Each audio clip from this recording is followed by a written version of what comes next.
السلام عليكم ورحمة الله وبركاته. اللهم صل وسلم وبارك على سيدنا محمد وعلى آله وصحبه وسلم.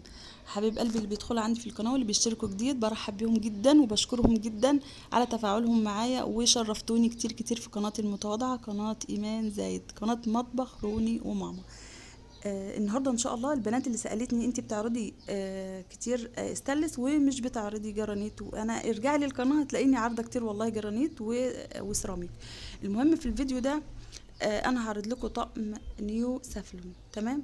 انا وقفت لك الصوره دي علشان تتاكدي قبل ما تشتري اي حاجه، قبل ما تشتري الطقم لازم تتاكدي ان عليه من بره اي طقم جرانيت او سيراميك، لازم تتاكدي ان الكرتونه من بره عليها العلامه الثالثه من تحت، اللي هو المربع الثالث من على الشمال، اللي هو على BFOA. العلامه دي بتقول ان الطبقه الداخليه الالومنيوم الداخليه للطقم خاليه من الرصاص.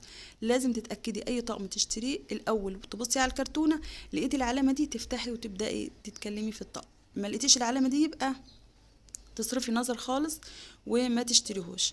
المهم يا ستي، هقولك على حاجات سريعة كده عشان تتأكدي، عشان لما تيجي تشتري حاجة ما تبقاش متشتتة، ما تبقاش داخلة المحل تايهة، ما تبقاش يضحك عليكي صاحب المحل ويقولك اصل الختم مش عارفة ايه، اصل تقلي الحلة مش عارفة ايه، او تاخدي معاكي واحدة مش فاهمة تقولك اصل الحلة تقيلة، اصل عليها الختم خالص. بصي يا ستي، الاول انا قلت لك انت هتركزي ان الكرتون من بره عليها العلامه BFOA ان خاليه من الرصاص، الطبقه الالومنيوم الداخليه خاليه من الرصاص.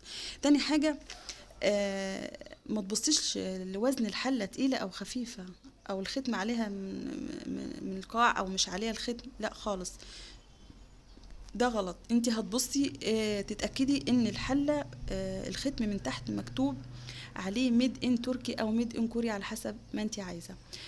لو لقيتي كلمة تركي بس أو كوري بس، لا ما تجيبيش الطقم، لأن كوري بس أو تركي بس معناه إن الحالة دي اسمها كده، أو المنتج ده اسمه كده، اسمه كوري أو تركي، بس هما بيضللوا الناس بالكلمة دي. لا، لازم تتأكدي إن قبل كلمة تركيا ميد إن تركي أو ميد إن كوري. تمام. الحاجة مش عارفة التالتة ولا الرابعة، احسبوا انتوا بقى. المهم انا بقولك نقاط معينة تتأكدي منها ان يعني قبل ما تشتري الطقم تتأكدي من الحاجات اللي انا بقول عليها دي. تمام. الحاجة التانية التالتة او الرابعة، ان مش كل التركي كويس ومش كل التركي وحش. المصانع بتصنع على حسب ما المستورد عايز. لو المستورد عايز حاجة، او لو الساير في السوق، او لو اللي بيتوزع اكتر اللي هو جودة عالية فبتصنع جودة عالية، اللي بيتوزع اكتر في السوق وبيمشي اكتر اللي هو الجودة المتوسطة فبتصنع جودة متوسطة. تمام. في ايه كمان، كمان هتركزي في اكسسوارات الحله. ركزي جدا جدا في اكسسوارات الحله، لان اكسسوارات الحله اللي هو مقبض الغطا ومقبض الحله هما اللي بيعرفوكي بنسبه 90 80% ان الحاجه دي اصليه او مش اصليه. بالنسبه لمقبض الحله، في مقبض مثلا بقلايت، في مقبض سيليكون. انت هتركزي انك لازم تجيبي المقبض سيليكون. ليه بقى؟ لان المقبض البقالات مع مرور الوقت بيسود من تحت، لو انت ربما يعني تنسى النار عالية على الحلة ولا حاجة، وده وارد جدا.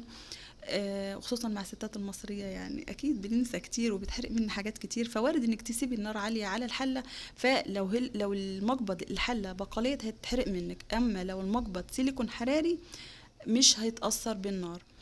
حاجة تانية، مقبض الغطا بقى، مقبض الغطا بتاع الحلة، او خلاص مقبض الغطا او مقبض الحله نتاكد ان هما سيليكون حراري.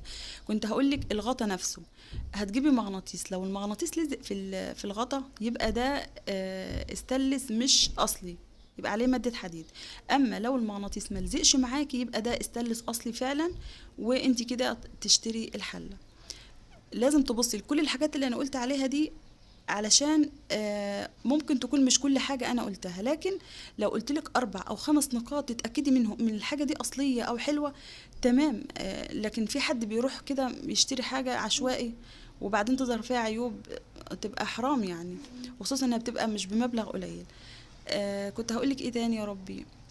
ايوه، لو انتي عايزه على حسب بقى كل واحده، واحنا بنقول يا جماعه ان مش لازم نشتري الغالي جدا، عادي ممكن تجيب حاجه متوسطه وتعيش معاك. هتقولي هتظهر فيها عيوب، هتظهر فيها عيوب، لكن ماشي الحال، مش عيوب مضره. يعني مثلا لما تقولي لي انا اتاكدت انها خاليه من الرصاص، واتاكدت ان الايد بتاعتها سيليكون مش بقالات، واتاكدت مثلا ان الختم اللي عليها ميد ان تركي او ميد ان كوري، خلاص خلاص يعني بنسبة مثلا 80% يبقى احنا جايبين الطقم الصح.